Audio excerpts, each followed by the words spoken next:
साथियों नमस्कार, मैं Kumar Vishwakarma, social activist, artist, scientist. साथियों आज हम आपकी मुलाकात करवा रहे हैं। हमारे साथ उमाकांत छक्कर जी है। ये नारनौल में विधानसभा चुनाव लड़ रहे हैं। आपने लोगों को देखा होगा, ज्यादातर नेता सफेद कुर्ता पजामा और वो गले में डालते हैं, कोई ना कोई इनकी पहचान अलग अलग पार्टी होती है। मैंने ऐसा पहला कैंडिडेट देखा है जो फौजी के ड्रेस में घूम रहे हैं। तो आज मैं आपसे आपकी मुलाकात करवाते हैं इनसे। भाई साहब का शुभ नाम क्या है? उमाकांत छक्कर। भाई साहब राजनीति में तो सब लोग कुर्ता पजामा डालते हैं, सफेद रंग का, और वो गमछा होता है अलग अलग। आपने ये जो फौजी वाला जो ड्रेस चुना, आप फौज में काम करते थे पहले? नहीं, फौज में तो काम नहीं करता था, मैं अध्यापक था, बच्चे पढ़ाए मैंने 25-30 साल। मैं समस्या ये है, आज देश के अंदर जितने भी असामाजिक तत्व थे उन्होंने राजनीति ज्वाइन कर ली और अधिकतर एमएलए एमपी के चुनाव वही लड़ते हैं। अब उनके शरीर पर सफेद कुर्ते पजामे आज बदनामी की ड्रेस हो चुकी है, जिसपे बलात्कार का आरोप हो, डकैती का आरोप हो, है नी, धमकाने का आरोप हो, असामाजिक तत्वों से मिलने का आरोप हो, जमीन घोटाले का आरोप हो, ऐसे व्यक्ति आज राजनीति में है। और उन्होंने सफेद कुर्ते पजामा हमेशा पहनने का रूटीन में देखा गया है। और चुनाव होते हैं उस दौरान तो खूब लोग कुर्ते पजामा पहनते हैं। तो बदनाम ड्रेस हो चुकी है। किसी टाइम में आदर्श ड्रेस थी और आज ये बदनाम ड्रेस है। तो जिसमें देश सेवा करने का जज्बा होगा वो यही ड्रेस पहने। हाँ, लोग सम्मान करते हैं फौजी का। हाँ, फौजी का सम्मान करते हैं, फौजी के से विश्वास है फौजी के ऊपर कि हमारी रक्षा करेगा। बिल्कुल बिल्कुल, और रक्षा करता ही है फौजी। हाँ, करता ही हो तो जान तक लुटा देता है देश में। और मैं अपने नाम के आगे नेता नहीं लिखता, नेता तो देश के मोस्टली चोर है। मैं तो क्रांतिकारी हूं, राजनीति में इसलिए आया हूं, जब तक कोई गटर में नहीं घुसेगा तो गटर की सफाई होगी कैसे। तो मैं तो इस राजनीतिक गंद को साफ करने के लिए सफाई कर्मचारी के रूप में चुनाव लड़ रहा हूं। और मैंने आज तक 4 चुनाव लड़े हैं। एक वंशवाद के खिलाफ अमेठी से 2014 का 2014 का चुनाव लड़ा। उसमें भी हमने वंशवाद के खिलाफ मोर्चा खोला था। हम गधे को घनीसारी माला पहनाते थे और एक आदमी घंटी बजाता था और सबसे आगे तिरंगा लेकर चलता था। तो लोग घर से बाहर निकलते थे, कोई गुजर तो नहीं गया है, जब देखते ना एक आदमी आगे आगे तिरंगा, उसके पीछे एक घंटी बजा रहा है और गधे ने घनीसारी माला पहन रखी है। तो उसके बाद मैं माइक पे बोलता कि हम हरियाणा से आए और लोकसभा चुनाव लड़ रहे हैं और इस नुक्कड़ पर हम अपने विचार रखेंगे। जब नुक्कड़ पर अपने विचार रखता तो मैं बताता जनता को संबोधन में कि भाई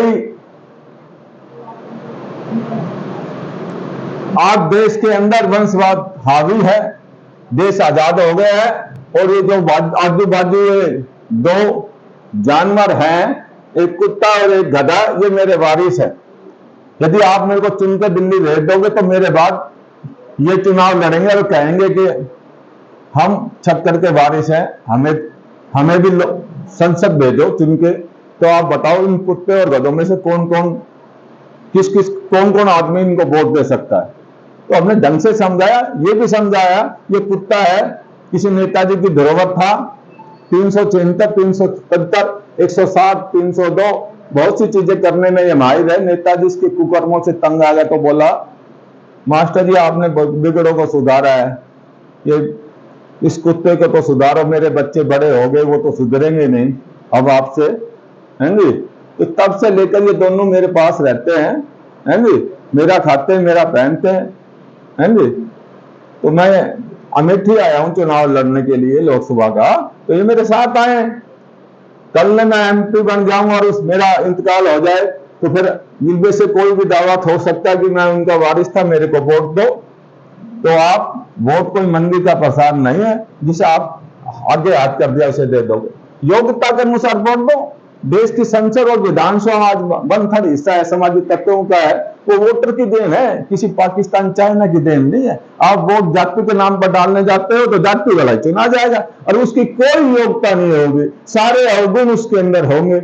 देश के किसी कोने में आज चुनाव हो रहे हो, इसी आधार पर चुनाव हो रहे हो। और पार्टियां भी जाति के आधार पर टिकट देती है।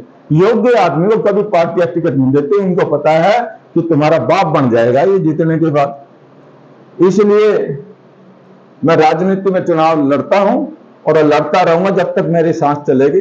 और मैं इन नेताओं को और गुंडे मवालियों को नंगा करता रहूंगा पब्लिक में बीच में जाके। चुनाव मेरा यही माध्यम है।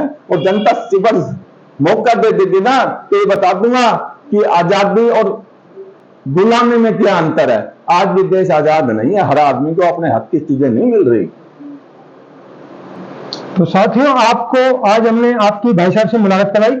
और आपका चुनाव निशान क्या है भाई साहब? मेरा चुनाव निशान सिलाई मशीन।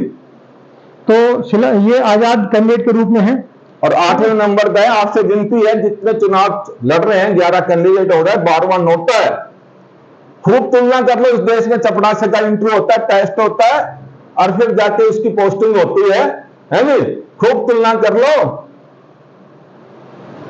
उनमें अच्छा हूं, सबसे ऊपर आए, श्रेष्ठ हूं तो मेरे को वोट देना, नहीं तो दूसरे को देना। तो साथियों, आज हमने आपकी उमाकांत छक्कर जी से मुलाकात कराई। आपको इनके रुझान का पता चल गया, इनके विचार अलग हैं, कुछ करने का जज्बा है।